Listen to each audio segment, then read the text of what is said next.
കല്യാണമായിട്ട് ആദ്യം ഞാൻ ഓർഡർ ചെയ്തത് ഒരു മെത്തയാണ്. അതിപ്പോൾ അങ്ങനെയാണല്ലോ, അങ്ങനെ വേണമല്ലോ. അപ്പോൾ അവർ മെത്തയെ കൊണ്ടിങ്ങ് എത്തി. നമ്മൾ ഓർഡർ ചെയ്തത് ഫ്ലിപ്കാർട്ട് വഴിയാണ്. സ്ലീപ്പി ഹെഡിൻ്റെ മറ്റേ സെൻസ് എന്ന് പറയുന്ന ഒരു മോഡലാണ് ഞാൻ ഓർഡർ ചെയ്തത്. മറ്റേ മെമ്മറി ഫോമൊക്കെ വരുന്ന ഒരു മോഡലാണ്. അതാകുമ്പോൾ നല്ല പഞ്ഞി പോലെ ഇരിക്കും എന്നൊക്കെയാണ് അവർ പറയുന്നത്. നമുക്ക് സെറ്റ് ചെയ്ത് നോക്കാം. ആദ്യം ഒരു ഇറങ്ങിക്കോട്ടെ. നല്ല മഴ ഉണ്ടായിരുന്നു. അപ്പോൾ അവർ പെട്ടിയൊക്കെ വെച്ചിട്ട് അവർ പോയി. അത്യാവശ്യം വേറെ ഡാമേജൊന്നും കാര്യങ്ങളൊന്നും ഇല്ല. ചെറിയ രീതിയിലൊക്കെ ചെളിയൊക്കെ പറ്റിയിട്ടിരിപ്പുണ്ട്. അത് വിഷയമല്ല.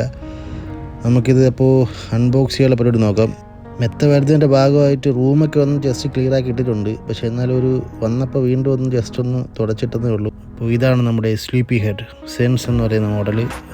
അതിൻ്റെ സൈസ് വന്നിട്ട് 78x60x08 അതാണ് വരുന്നത്. അതിൻ്റെ വീതി, നീളം, അതിൻ്റെ സൈസ്.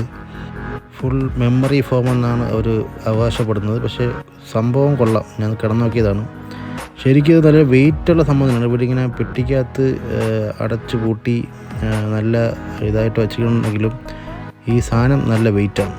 നല്ല വെയിറ്റെന്ന് വെച്ചാൽ ഒരുമിച്ചെടുക്കാൻ നല്ല വെയിറ്റാണ്. പിന്നെ ഇത് വികസിക്കുമ്പോൾ കുറച്ച് വെയിറ്റ് കുറഞ്ഞൊക്കെ തോന്നും. പിന്നെ ഈ ബോക്സിനകത്ത് നമുക്ക് കിട്ടിയത് ഒരു ബ്ലേഡും പിന്നെ കുറച്ച് ഇൻസ്ട്രക്ഷനുള്ള ഒരു പേപ്പറൂടെയാണ്. ഈ ബ്ലേഡ് വെച്ച് ഇത് മുറിക്കാൻ പറ്റുള്ളൂ. ഈ ബ്ലേഡ് വെച്ച് മുറിക്കുന്നതാണ് സേഫ്. അതാണ് അവർ ഈ ബ്ലേഡ് ഇതിൻ്റെ കൂടെ തന്നെ തരുന്നത്.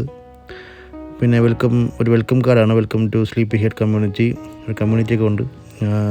അപ്പോൾ നമുക്കിത് ബാക്കി മുറിച്ച് നോക്കാം. അപ്പോൾ ഇതിവിടെ ഇങ്ങനെ വെച്ചിട്ട് ഇതിങ്ങനെ ആദ്യമൊക്കെ പാടായിരിക്കും.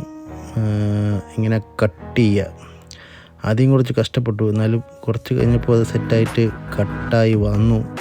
ഇവർ പറയുന്ന സ്ഥലത്ത് തന്നെ വെച്ച് കട്ട് ചെയ്തില്ലെങ്കിൽ ആ മെത്ത ഇവിടെ കട്ടായിപ്പോവും.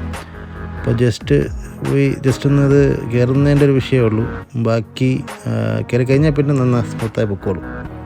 അങ്ങനെയാണ് ഞാൻ മെത്തരാണ് പറഞ്ഞത് കേട്ടോ. പണ്ട് ഇങ്ങനത്തെ കാര്യം ചെയ്യാൻ ഭയങ്കര ഇൻട്രസ്റ്റാണ് എനിക്ക്.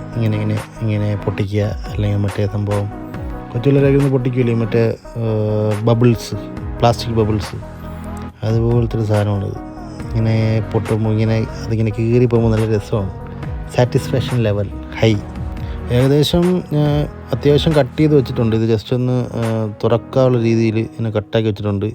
പക്ഷെ ചെറിയ കളർ വ്യത്യാസം, ഈ വൈറ്റിൻ്റെ അവിടെ കുറച്ച് കളർ അതിപ്പോൾ ഈ ബ്ലാക്കിൻ്റെ കൂടെ ചേർന്നിട്ട് മിക്സായെന്നറിയില്ല. പക്ഷേ ഇത് ഉപയോഗിച്ചതിന് ശേഷം ചെറിയ കരപ്പം പോലെയൊക്കെ, അതായത് ഈർപ്പം അടിക്കുമ്പോൾ കരപ്പം പോലെയൊക്കെ വരുന്നുണ്ട്. അത് ഞാൻ ഉപയോഗിച്ചതിന് ശേഷം വന്ന ഡിഫക്ട്സാണ്. പക്ഷെ ഓവറോൾ എനിക്ക് ഈ പ്രോഡക്റ്റ് നല്ല ഇഷ്ടപ്പെട്ടു. കാരണം നേരത്തെ കിടന്ന മെത്തയെന്ന് പറഞ്ഞാൽ ഒരു ചകിരി പോലത്തെ മെത്തയിലാണ് കിടന്നുകൊണ്ടിരുന്നത്. അപ്പോൾ അതിൽ നിന്ന് ഡയറക്റ്റ് ഇതിലോട്ട് വന്നുകൊണ്ടാണെന്നറിയില്ല. പക്ഷെ നല്ല രസമാണ് ഇതിൽ കിടക്കാനായിട്ട്. നല്ല പെട്ടെന്ന് നമ്മൾ ഉറങ്ങിപ്പോവും. അങ്ങനത്തെ ഒരു ബെഡാണ്. ഈ റൂമിന് കറക്റ്റ് സൈസായിരുന്നു ഈ മെത്ത. കാരണം എൻ്റെ റൂം കുറച്ച് ചെറുതാണ്.